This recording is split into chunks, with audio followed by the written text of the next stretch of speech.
said, I come from France and I work for a site called Zone Metal. It's a little website who talks about all kinds of metal, like heavy metal, old school, 80s, other stuff. And I think it could be interesting for those people to discover Finntroll and the pagan black or the pagan metal. And that's why I'm here. So I was supposed to do this interview during the Hellfest, but it will be very busy, so it might be actually. It's always that in festivals. So. Yeah, it's more interesting to do it here. So my first question is sure about the new album and the way it was recorded. And I've heard about Nifolvin was recorded in 6 weeks. Is it true? No, it was actually faster. Because it was recorded and mixed in 6 weeks. Yeah, it took around 4 weeks to record. No, it wasn't even that much. I think it was 3 weeks of recording. Yeah, recording. 3 weeks of recording and then like 2 weeks of mixing. Yeah. Okay, okay. And do you think it was easier to create this album than the other one, the last one? No. No, I think that was the hardest. Harder? Yeah, because we at this time really concentrated on the production. You know, everything was played correctly. Yeah. Yeah. Okay. So there was less punk on this album. Yeah. Definitely. Yeah. Or, songs have more difficult things in them. Yeah. Very complicated and different songs. So.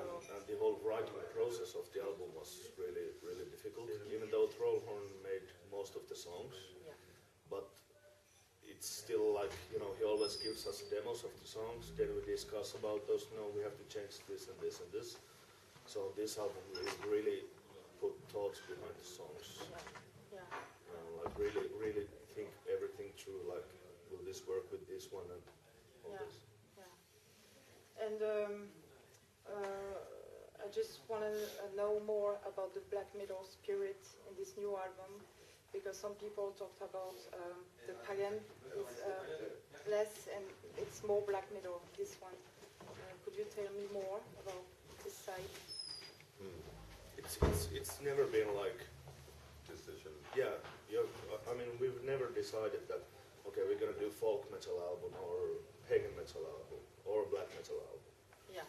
It just kind of molds during the writing process. And then when all the songs are ready, then you actually can just hear like, this is actually quite black metalish this album. Sure. But it's nothing that we decided, you know, beforehand. Yeah, sure. But it's like we never decided to do any folk or pagan exactly. or whatever. So we just do our own thing. Someone else came up with. We just made music. Yeah. How do you used to work? Is every day or all night long, or just you're cool and the work is okay? When we are in the studio, then it's like the day starts at 9 o'clock and ends somewhere at the evening. So it's the whole day of. Yeah. Well, since like we have like 3 guys in the band who are like recording engineers, so it's like okay. We can stay there as long as. And that's why it's so nice to record with this band, because you don't have to have outsiders in the studio. I mean, you know, like no outside producers or recording engineers or anything. It's just the Finntroll guys in the studio, and we do everything by ourselves. That's cool. Like we talked about, it would be funny to have a producer. Probably leave the studio never half work. an hour nosebleeding. You change this and this. We did have Nino Lauren in the studio, who owns the studio. So he was kind of like putting all the mics, you know, set up the mics for the drums and guitars and everything like this. But when he was done, he was like, okay, I'll go home. See you guys tomorrow. Yeah. No, but he did like with sound and everything. Yeah. Check like the front sound. Yeah, he was a great help to us, but not like he didn't have to be there all the time, which is excellent. And there's something very interesting in this new album, these new instruments. How did you find them?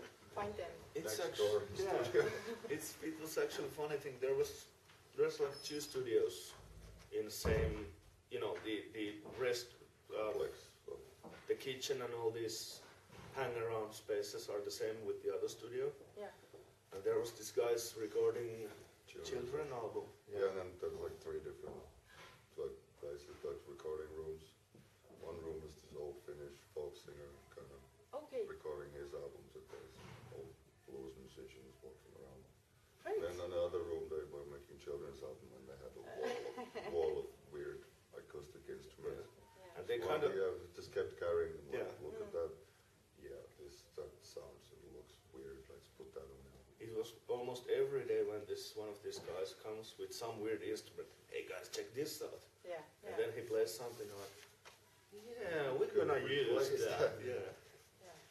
So that was also one of these things that we didn't, decide beforehand. Okay, we're gonna use buzogi on this song or anything. Yeah, yeah. They just, opportunity came and Yeah. like, yeah, we're gonna use that. Yeah, yeah. Because it's very interesting to hear a song like, for example, Soul Sagan. It's one of the best in show, in studio. It's almost perfect, really.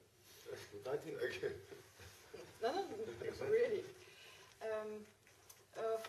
For Vres, he's not here, but he's sleeping. He's right. yeah. You seem to be a very good friend. Yeah. So it's very impressive to see you're like a couple, And is it easier for him to be introduced in the band? I know that. It was weird when Red came to a band. He instantly felt like a guy who has been in a band already like years. Okay. Even though he spoke shitty Finnish back then, because he's mostly Swedish speaking. Yeah. But there was never like, these moments that you're like, okay, but he's the new guy or blah, blah, blah. Yeah. He was instantly one of the members of Yeah, the band. really. Yeah. And it feels, like we have known him more than we actually have. And the voice is Yeah, great this is too. good. Mhm. Really And nice. he straight away had brilliant ideas when he came to record Uri Urdas Duke. Yeah. He instantly had great